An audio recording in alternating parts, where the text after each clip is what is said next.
এখন আমি semester one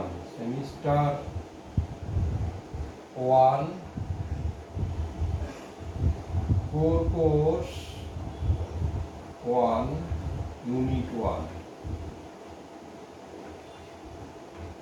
এইটা আমি শুরু করব। স্টার্টিং ইউনিট এটা গ্র্যাজুয়েশনের ম্যাথামেটিক্স অনার্সের এটা ফার্স্ট ইউনিট। এটার জন্য সুটেবল বই আছে Thomas and Finney, calculus and geometry. Calculus and geometry, Thomas and Finney, FINNEY। এই বইটা খুব ডিটেলসে রয়েছে, এটা ভালো। যাই হোক, আমি কোর্স শুরু করি। ফার্স্ট যেটা রয়েছে সেটা হচ্ছে হাইপারবোলিক ফাংশন।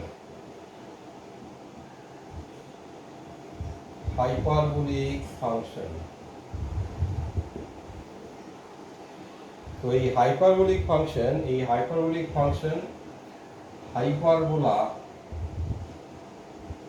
এইটার থেকেই টার্মটা এসেছে। তো আমরা একটু গোড়ার দিকে যাই।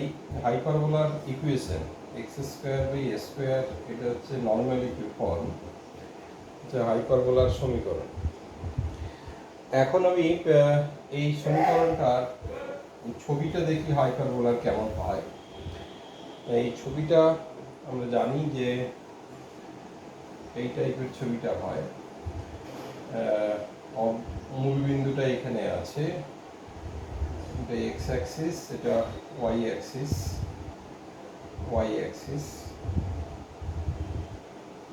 হ্যাঁ, এখন এইখানে একটা এইটা আমরা যখনই হাইপারবোলা বলি এরকম একটা ছবি এঁকে দিই। এই ক্ষেত্রে দেখা যায় যে অনেকেই এই ছবিটা কেন এরকম হলো এর ব্যাখ্যা অনেকেই ধরতে পারে না। তো আমি এইগুলো একটু গোড়ার দিকে বলে দিই। এখানে আমি যদি এক্স এর মান 0 বসাই, তাহলে ওয়াইটা পাবো y² হয়ে যাচ্ছে -b²। তো এখানে এক্স আর ওয়াই দুটোই হচ্ছে রিয়েল নাম্বার। তো b² মানে বি এর মান যদি ধরি, তাহলে y²টা নেগেটিভ। তো y² স্কোয়ার ভ্যালু নেগেটিভ হয় না, কোনো রিয়েল নাম্বারের স্কোয়ার নেগেটিভ হয় না। তাই এক্স যখন 0 বসাবো কোনো ওয়াই পাবো না। তাই এই 0-এর জন্য এখানে কোনো ছবিটা আমরা পাচ্ছি না। এমনকি এক্স যদি এই বিন্দুটা হচ্ছে a0, এক্স যদি এর থেকে আমি কম ভ্যালু বসাই, এক্স যদি লেস-দ্যান a বসাই, মানে এর আগে কোনো বিন্দু বসাই, তাহলে এই রেশিওটা হচ্ছে 1-এর থেকে কম। সেক্ষেত্রেও y²/b², এটা হচ্ছে x²/a²-1। তো সেক্ষেত্রে এটা যখন x লেস-দ্যান a করবো, এটা 1-এর থেকে ছোট, তার মানে এটা লেস-দ্যান 0, y²টা স্টিল নেগেটিভ থাকবে। তার মানে এর আগে পর্যন্ত যত বিন্দুই বসাই না কেন, প্রত্যেকটা এক্সের জন্য y²টা নেগেটিভ। y² নেগেটিভ যেহেতু হয় না, তো এই পর্যন্ত কোনো ছবি হবে না। যেহেতু স্কোয়ার আছে, বাঁ দিকটাই সিমেট্রিক হবে। এখানে x² আছে, x এর প্লাস এতেও যা ভ্যালু, মাইনাস এতেও একই ধরনের ধারণা। তো এইগুলোতে ছবি হবে না। এবং x যদি a বসাই, তখন ওয়াইটা 0 বসছে। x = a বসালে when x = a, y becomes 0। x যখন a বসাবো তখন y²টা 0 আসবে, এবং এই কারণে এখানে 0। এরপরে যত এক্সটা এদিকে এদিকে যাবো, তত এক্স বাড়বে। এক্স বাড়লে এই ভ্যালুটা বাড়বে, ওয়াই এর ভ্যালু বাড়বে। যেহেতু স্কোয়ার আছে, একটা প্লাসের ভ্যালু একটা মাইনাসের ভ্যালু, এই করে এই কার্ভটা হয়। তো হাইপারবোলা মোটামুটি এটা একটা রাফ আইডিয়া। হাইপারবোলা, এই হাইপারবোলার x² - y² = a², এটাকে বলে রেক্ট্যাঙ্গুলার হাইপারবোলা। এটাকে বলে রেক্ট্যাঙ্গুলার হাইপারবোলা, বাংলায় বলে সমপরাবৃত্ত, রেক্ট্যাঙ্গুলার হাইপারবোলা। বাংলায় হচ্ছে পরাবৃত্ত। এখন এই রেক্ট্যাঙ্গুলার হাইপারবোলা আরেক ধরনের সমীকরণ আছে, xy equals to c square, এটাও রেক্ট্যাঙ্গুলার হাইপারবোলা। ফর এক্সাম্পল আমি যদি সি এর মানটা 1 নেই, সি এর মানটা 1 মানে xy ইকুয়ালস টু 1, এটা হচ্ছে গিয়ে পার্টিকুলার কেস, এটা হচ্ছে particular case, or y equals to 1/x, এটাও y ইকুয়াল টু 1/x হলো।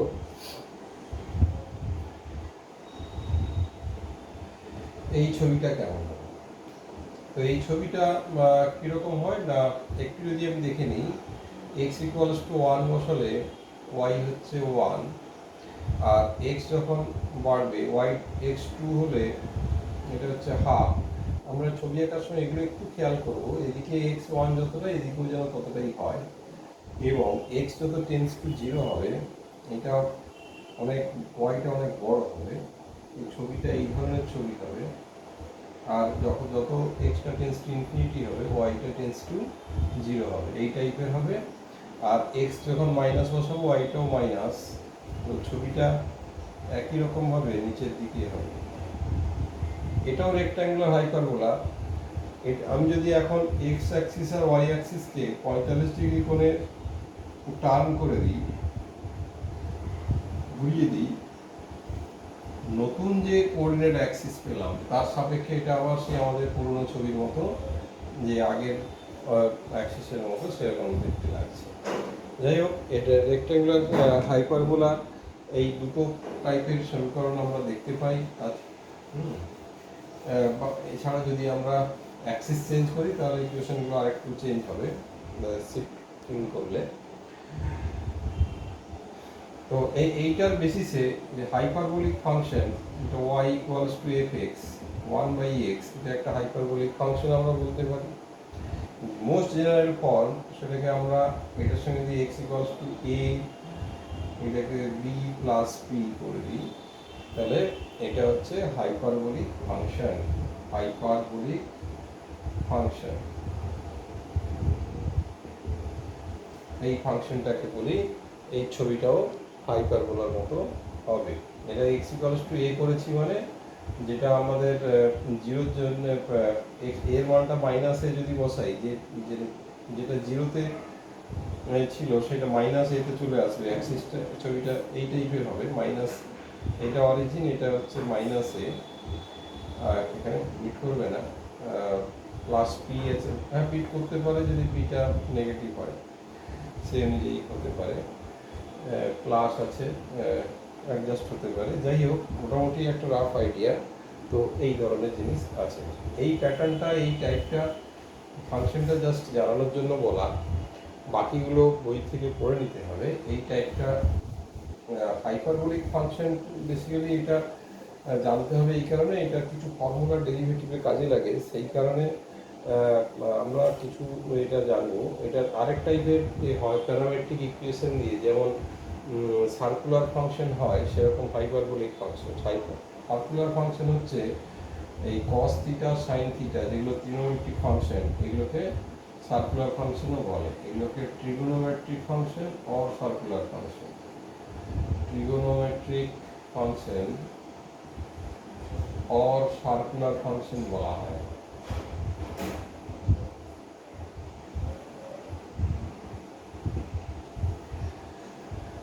এইটা x equals to cos theta, y equals to sin theta আমি যদি বলি, তাহলে x square plus y square equals to 1, এটা সার্কেলের সমীকরণ হচ্ছে, সেই কারণে এটাকে সার্কুলার ফাংশন বলে। এই cos থিটা sin থিটা এগুলোকে বলে সার্কুলার ফাংশন।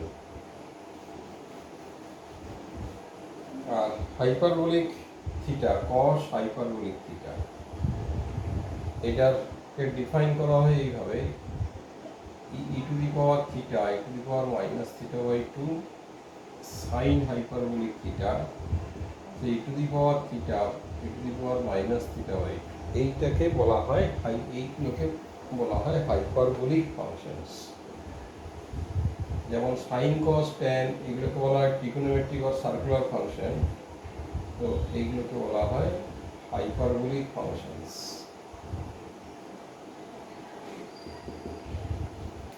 হাইপারবোলিক ফাংশনস যেমন এখানে যদি আমি এক্স ওয়ান ওয়াই ধরি, x square minus y square করলে এটা 1 হয়ে যাবে। এটা খুব সহজ ক্যালকুলেশন, স্কোয়ার করে বিয়োগ করে দিলে 1 এসে যাবে, আমরা দেখতে পাবো।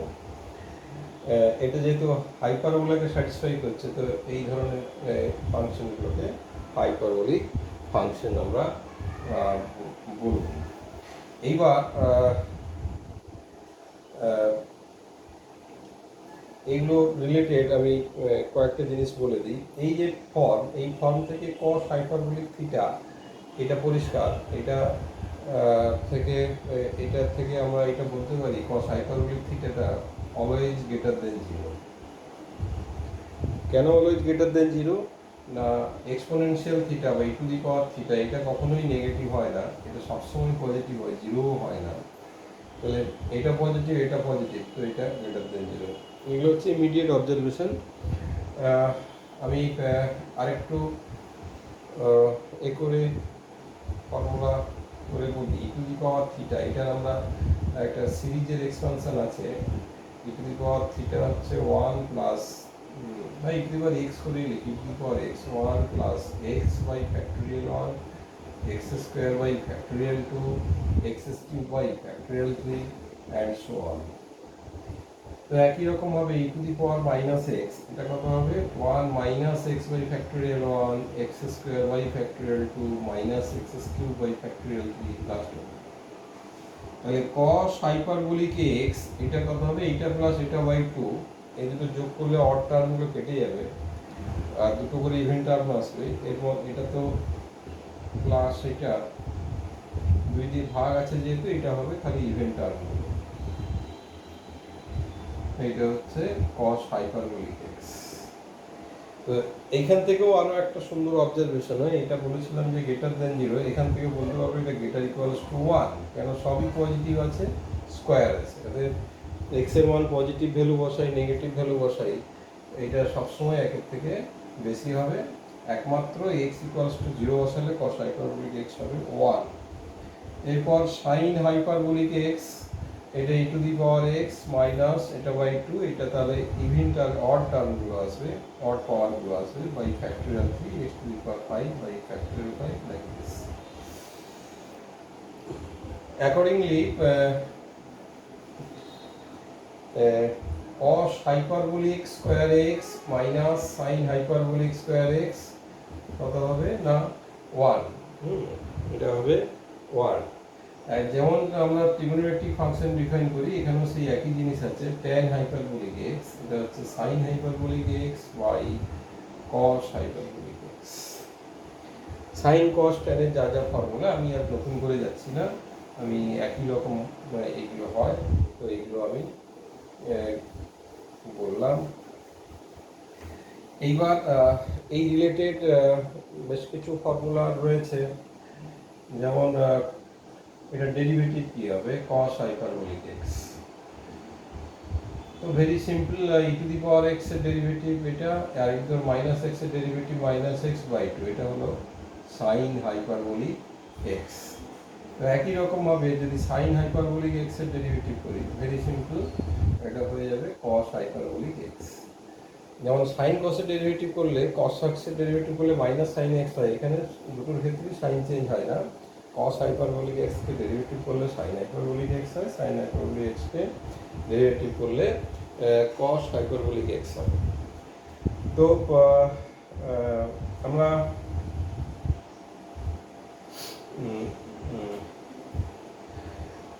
এরপরে নেক্সট যে ডিডাকশনগুলো, এগুলো আমি নেক্সট ক্লাসে আমি করব। এই ক্লাসটা এই পর্যন্তই, তারপরে আমি পরের ক্লাসে করব। তো এটা ইন্ট্রোডাক্টরি ক্লাস হলো। এরপরে হাইপারবোলিক ফাংশনের প্রপার্টিসগুলো বলবো। সাধারণত হাইপারবোলিক ফাংশনের থেকে প্রশ্ন খুব একটা পরীক্ষায় দেখতে পাওয়া যায় না, কিন্তু এগুলো মানে ক্যালকুলেশন টুল হিসেবে কাজ করে। যেমন sin x cos x calculation tool হিসেবে কাজ করে, cos hyperbolic x, sin hyperbolic x, এগুলো ক্যালকুলেশন টুল হিসেবে কাজ করে। ম্যাথামেটিক্যাল যেমন লগারিদম কেন ব্যবহার করি, সব তো এক একটা করে এক একটা সিস্টেম।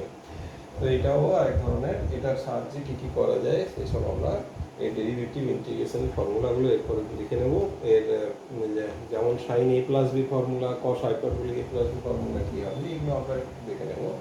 দেখে নিয়ে তারপরে আমরা নেক্সট টপিকে চলে যাব। আপাতত হাইপারবোলিক ফাংশনের নেক্সট ক্লাসটাও হাইপারবোলিক ফাংশন নিয়ে আমি আলোচনা করব। তো এই ক্লাসটা এই পর্যন্ত।